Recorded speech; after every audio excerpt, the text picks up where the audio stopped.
नमस्कार दोस्तों, मैं आपका दोस्त सत्या चौधरी एक बार फिर से अपने YouTube वीडियो को लेके आया हूँ। और इस वीडियो का लाने का मकसद मेरा अभी काफ़ी दिन से लोगों की रिक्वेस्ट थी मेरे से कि राजस्थान की राजनीति के ऊपर जो घटनाक्रम हो रहा है अभी, उसके ऊपर आपका क्या ख्याल है।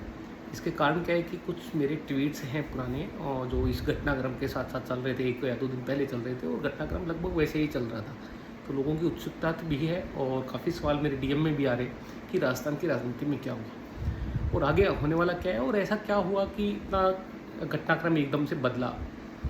एक्चुअली राजस्थान के अंदर अभी ये शुरुआत आपको देखा जाए तो जैसे ही ये हुआ कि कांग्रेस के अंदर गांधी परिवार से एक अलग अध्यक्ष लाने की कवायद हो रखी थी, तो उसमें सबसे पहले जो जितने भी नाम थे उनमें एक सबसे बड़ा नाम आ रहा था अशोक गहलोत जी का।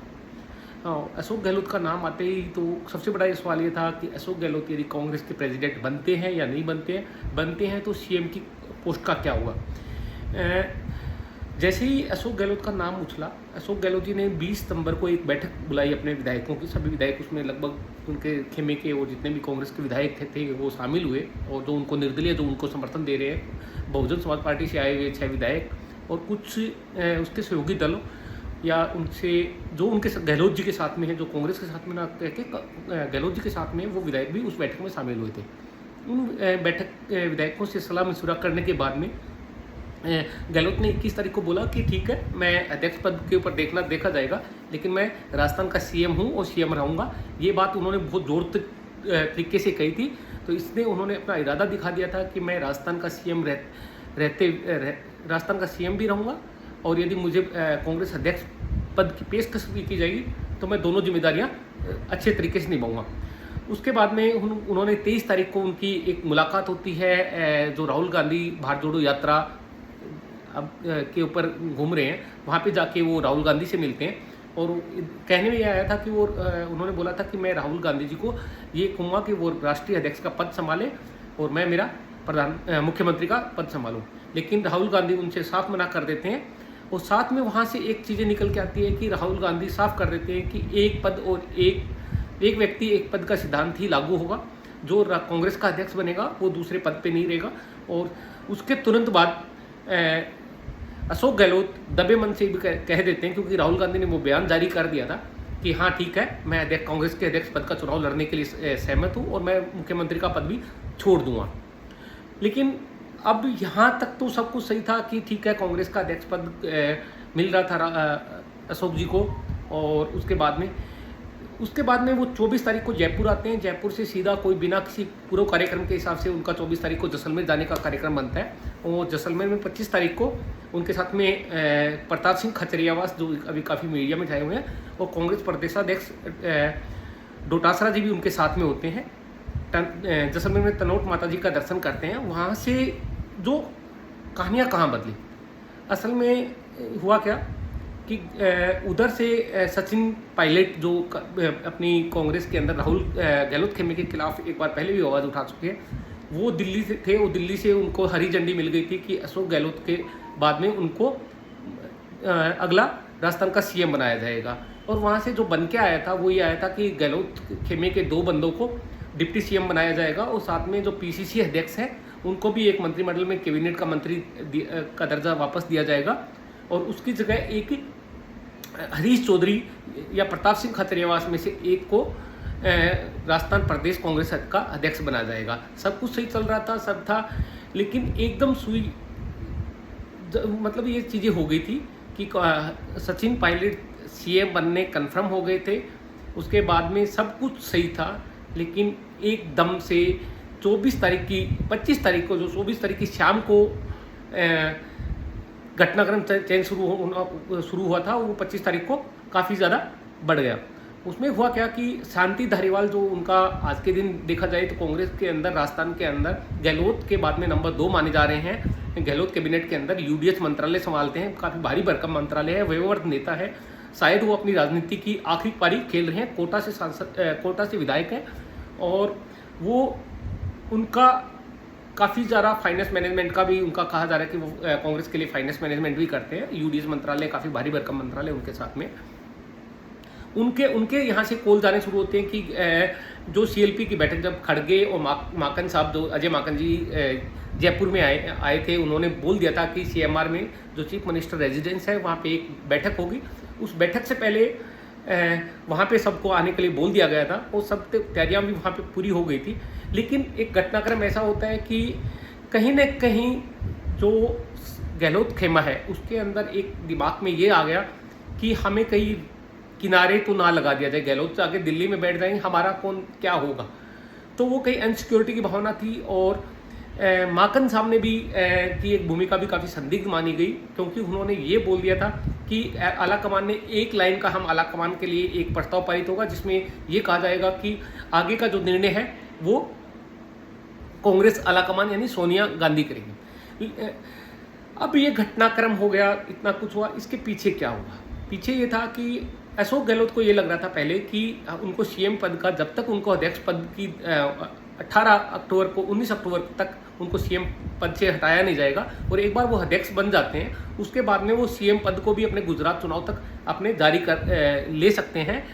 और लेकिन बीच में एकदम ये हो गया कि नहीं, पहले सीएम पद का इस्तीफा दो और उसके बाद में हम तो उनको ये लगा कि अशोक गहलोत जी के खेमे को ये साफ नजर आने लगा था कि ये चाल अशोक गहलोत को अध्यक्ष बनाने के लिए नहीं बल्कि राजस्थान का सीएम पद से हटाने के लिए की गई है, जिसपे अशोक गहलोत जी डे 1 से ही एग्री नहीं थे।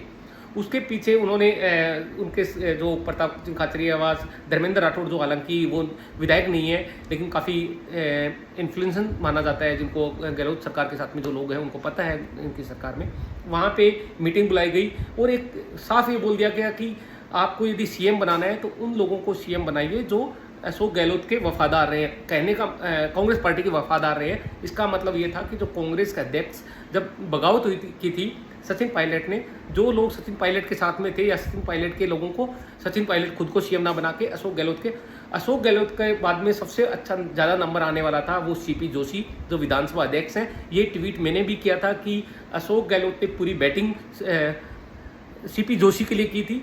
उनको भी ये लग रहा था कि आलाकमान उनकी बात मान लेगा, लेकिन प्रियंका गांधी की से और गांधी परिवार के मतलब प्रियंका की तरफ से सचिन पायलट का नाम आगे कर दिया गया और इसी चीज़ को देख के घबरा के वहाँ पे पूरा राजनीतिक घटनाक्रम ऐसा हुआ कि विरोध की भावना आ गई। उस टाइम मैंने लिख दिया था कि अशोक गहलोत का अब कांग्रेस अध्यक्ष बनना मुमकिन नहीं है। अभी आज वही हुआ। अशोक गहलोत उसका मेरे को इशारा कब मिला कि 26 तारीख को अशोक गहलोत उनको खड़गे जी और अजय माकन जी के साथ में मिलने के लिए होटल में पहुंचते हैं। तो वहाँ पे खड़गे तो मिलते हैं अशोक गहलोत जी से, लेकिन अजय माकन साहब उनको मिलने से मना कर दिया जाता है। तो यहाँ से समझ में आ गया था कि अशोक गहलोत का ये जो राजनीतिक दाव पेच जो चला है वो शायद गांधी परिवार को रास नहीं आया हो या उनको एक अपनी सुप्रीमेसी को चुनौती मानी हो अपने आलाकमान ने कांग्रेस के। तो हालांकि उनका अपना इतने साल का राजनीतिक करियर देखते हुए अशोक गहलोत ने आज माफ़ी मांग ली और उनको अध्यक्ष पद का भी नहीं मिला। अब बात आ रही है क्या वो अभी सीएम बने रहेंगे? उनके बॉडी लैंग्वेज में जो 2 दिन पहले 3 दिन पहले तक एक वो आत्मविश्वास नज़र आ रहा था वो आज के दिन डाउन था। लेकिन उससे पहले उन्होंने एक चीज़ और भी हुई थी कि उनके हाथ में एक पत्थर था जिसकी एक फोटो कॉपी वायरल हुई है जिसमें कुछ हेडलाइन लिखी हुई थी। तो वो पत्र को वायरल करना भी एक हो सकता है कि सोची समझी चीज़ें हो, ये इमोशनल कार्ड भी हो सकता है, लेकिन ये क्लियर है कि अशोक गहलोत साहब की कुर्सी राजस्थान से जा रही है। बहुत बड़ी ब्रेकिंग है, मैं फिर बोल रहा हूँ कि अशोक गहलोत की कुर्सी राजस्थान से जा रही है और जल्दी ही वो राजस्थान के मुख्यमंत्री नहीं रहेंगे। हो सकता है ये नतीजा अशोक गहलोत का अभी खेमे से जो मेरी वहाँ से मेरे पास में जो इनपुट आ रहे हैं वो ये है कि अशोक गहलोत एटलीस्ट जनवरी 2023 तक सीएम बना रहना चाहते हैं, क्योंकि वो कह रहे हैं कि अर्ली बजट आएगा, इस बारे में सभी अधिकारी पहले से ही तैयारी कर रहे हैं कि वो बजट अपना आखिरी बजट देके जाना चाह रहे हैं ताकि अगला आने वाला सीएम सिर्फ उनके बजट का क्रियान्वयन करे, उसके अलावा कुछ नहीं। लेकिन कुल मिलाकर हो सकता है आज के दिन पूरे दिन का घटनाक्रम भी आया है कि सब जो लोग जो गहलोत के पास खेमे के हैं वो भी उनके सुर भी बदले हुए हैं। गहलोत साहब सीएम के पोस्ट पे जाएंगे, लेकिन जाते जाते अपना या तो वो एक विदाई अच्छे तरीके से लेते हैं या कैप्टन अमरिंदर टाइप का कुछ करके निकलते हैं, ये देखने वाली बात होगी। लेकिन अभी के हिसाब से बीच का नतीजा ये भी हो सकता है कि सचिन पायलट और गहलोत से बीच में एक ऐसे बंदे को सीएम बनाया जाए जिसके लिए शायद अशोक गहलोत भी खुश हो जाएंगे, तो उनको भी सीएम बनाया जा सकता है किसी को। उसमें जो मैं नाम बता रहा हूँ, पहला नाम है उसके अंदर बीडी कल्ला जी। बीडी कल्ला जी बीकानेर से विधायक हैं, काफ़ी वेववर्ड नेता हैं और वो भी अपनी राजनीति जीवन की अंतिम पारी खेल रहे हैं, तो उसको बनाने में भी और गहलोत के वफादार भी हैं।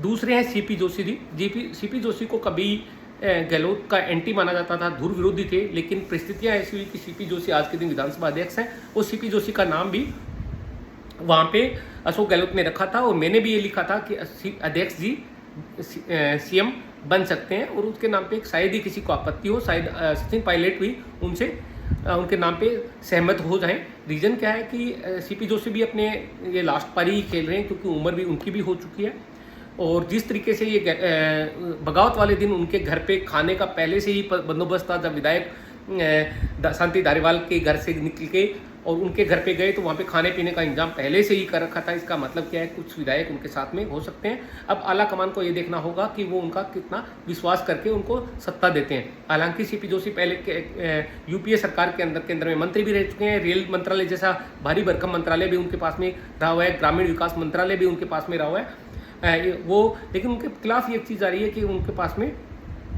पूर्वोत्तर राज्यों का प्रभार रहा था, लेकिन जो पूर्वोत्तर राज्य रहे थे वहाँ पे कांग्रेस की एक तरफ से सफाया हो गया उनके प्रभार रहते हुए, तो वो उनके खिलाफ जा सकता है। तीसरा नाम जो आ रहा है, जो मेरे अभी आ रहा है, एक आउट द बॉक्स है, वो सबसे ज़्यादा फायदे में हो सकता है, वो है हरीश चौधरी। हरीश चौधरी को मैं इसलिए बोल रहा हूँ कि राजस्थान से कोई नेता ऐसे हैं जिनका गांधी परिवार से डायरेक्ट लिंक है, जो गांधी परिवार के साथ में बात कर सकते हैं, जिनके साथ में डायरेक्टली बात कर सकते हैं, वो है अशोक गहलोत, प्रदेशाध्यक्ष डोटासरा जी, सीपी जोशी जी, सचिन पायलट जी और हरीश चौधरी। अब ये सारी मामला आता है तो उसके अंदर हरीश चौधरी की लॉटरी लग सकती है। सबसे बड़ी बात हरीश चौधरी ने इस मामले में ये किया है कि वो हरीश चौधरी जी जिस दिन ये ड्रामा 25 तारीख को जयपुर में हो रहा था, उस टाइम वो जयपुर में ना होके वो दीपेंद्र हुड्डा जी के साथ में राहुल गांधी जी की यात्रा में शामिल हो रहे थे। हरीश चौधरी पंजाब के प्रभारी भी रह चुके हैं, हालांकि कांग्रेस को वहाँ पे ज़्यादा सफलताएं नहीं मिली, लेकिन जो क्राइसिस आया था अमरिंदर जी और सिद्धू और ये चीज़ें, उस दौरान उन्होंने मैनेजमेंट करने की कोशिश की थी। संगठन में पकड़ बने जाते हैं, वो सरकार के नहीं संगठन के व्यक्ति माने जाते हैं, तो हो सकता है कि हरीश चौधरी बीच में आ जाए। लेकिन हरीश चौधरी के लिए सबसे बड़ी चुनौती ये होगी कि उनके जितने भी राजस्थान के अंदर जाट बाकी नेता हैं वो शायद उनका साथ ना दें। दूसरा, उन्होंने वो मुद्दा एक जो ओबीसी आरक्षण का एक मुद्दा भी वो उठा रहे हैं, काफ़ी जोर तौर से उठा रहे हैं, तो उनके पीछे यही राजनीति देखी जाती है कि वो ओबीसी जातियों का नेता बन के और अपने आप को वैसे स्थापित कर जाते हैं। जो उससे पहले सीपी जोशी के बाद में जो पहले जो नाम आ रहा था वो था गोविंद सिंह डोटासरा अभी पीसीसी के चीफ है, ज़्यादा बड़ी राजनीतिक पकड़ उनकी है नहीं, लेकिन गहलोत खेमे के बहुत वफादार माने जाते हैं, तो हो सकता था कि वो उनको सीएम पद का दिया जाए। उसको सीएम देने से एक तो ये होता कि वो उसी क्षेत्र से आते हैं, शेखावाटी क्षेत्र से, जहाँ से देश के उपराष्ट्रपति धनखड़ साहब आते हैं। धनखड़ साहब झुंझुनू से आते हैं, डोटासरा जी सिक्कर चूरू झुंझुनू ये एक शेखावाटी का एरिया माना जाता है जिसमें जाट राजनीति काफ़ी सक्रिय है। तो जाट राजनीति को करने के लिए, उनको तोड़ करने के लिए, और गोविंद डोटासरा जी जो गहलोत खेमे के माने जाते हैं, गांधी परिवार भी उनके ऊपर सहमत हो सकता है, और ना चाहते हुए सचिन पायलट का खेमा भी उनके ऊपर सहमत हो सकता है, डोटासरा जी आ सकते हैं। लेकिन अब भी जिस तरीके से ये क्राइसिस हुआ तो उसमें देख के लगता नहीं कि डोटासरा जी आएंगे। अब मैं बात करता हूँ सचिन पायलट का क्या गलतियाँ की। सचिन पायलट के पास में ये था कि उनको जब हरी झंडी मिल गई थी कि हाँ आप जाइए सीएम पद अपने विधायकों को अपने साथ में लीजिए, और उन्होंने कॉल भी किए, काफ़ी ज़्यादा विधायकों को कॉल भी किए थे उनके साथ में आने के लिए, लेकिन सचिन पायलट की एक कुछ राजनीतिक जो परिपक्व नहीं थे, उनकी जो राजनीतिक कमजोरियां हैं वो बिल्कुल सामने आ गई। 2020 के अंदर जिस तरीके से उन्होंने स्टैंड लिए अपने साथ में, उनके साथ में जो बागी 25-26 थे वो घट के 17-18 रह गए, उनको भी अपने साथ में एकजुट नहीं रख पाए। अब आला कमान यानी गांधी परिवार के एक सदस्य का उनके ऊपर हाथ है, उसके बावजूद उनको हरी झंडी मिलने के बावजूद भी राजस्थान के अंदर वो अपने साथ में विधायकों को नहीं जोड़ पाए, और वो इतनी बड़ी बगावत को वो तो फिर आगे कैसे एकजुट कर पाएंगे। उनकी एक राजनीतिक जो अभी समझ है उसके ऊपर काफ़ी सवालिया निशान है। तो अब भी हो सकता है कि आने वाले टाइम के अंदर सचिन पायलट गांधी परिवार के, मैं विधायकों के नहीं कह रहा कि विधायकों के कारण वो सीएम बने, गांधी परिवार के कारण वो हो सकता है कि वो अगले सीएम बन जाए। लेकिन सबसे बड़ी बात है कि सीएम बनने के बाद में वो कितनी देर उस पद को चला सकते हैं। पद तो चला सकते हैं, लेकिन गहलोत खेमा या गहलोत के जो खेमे के जो कद्दावर मंत्री हैं वो उनका कितना साथ देते हैं, ये देखने वाली बात होगी। लेकिन सत्ता सबसे, मेरी एक हमेशा बोलता हूँ, सत्ता से बड़ा कोई गुंडा नहीं होता। सत्ता यदि चलाने वाला हो तो उसके साथ में लोग आते भी हैं, जुड़ते भी हैं, क्योंकि सत्ता के साथ में रहना है। लेकिन चुनाव में टाइम बहुत कम हो गया है, रह गया है। जो कुछ होते हुए भी ये जो पूरा घटनाक्रम अभी राजस्थान के अंदर हुआ है, उससे कांग्रेस को कोई फ़ायदा, किसी भी तरीके से राजनीतिक फ़ायदा नहीं हुआ है। उनकी छवि जो राजस्थान के अंदर थी वो पहले से कमज़ोर लग रही थी, वो और कमज़ोर होती जा रही है। एकजुट कांग्रेस पहले भी नहीं थी, अब भी नहीं है, और आगे भी लगता नहीं कि रहेगी। जब तक एक तरीका हो सकता है कि एक व्यक्ति को सर्वमान्य पद दे दिया जाए, उसको जो करे वो करने दिया जाए, तो एकजुट रह जाएगी, वरना राजस्थान के अंदर कांग्रेस एकजुट नहीं रहेगी। चुनाव में अभी टाइम कम है, लेकिन राजस्थान में कांग्रेस जाएगी। सत्ता दोबारा, चाहे कोई भी सीएम बने, सत्ता की वापसी नहीं होगी राजस्थान के अंदर कांग्रेस की। ये मेरा इतना ही मानना है। धन्यवाद। जय हिंद, जय भारत।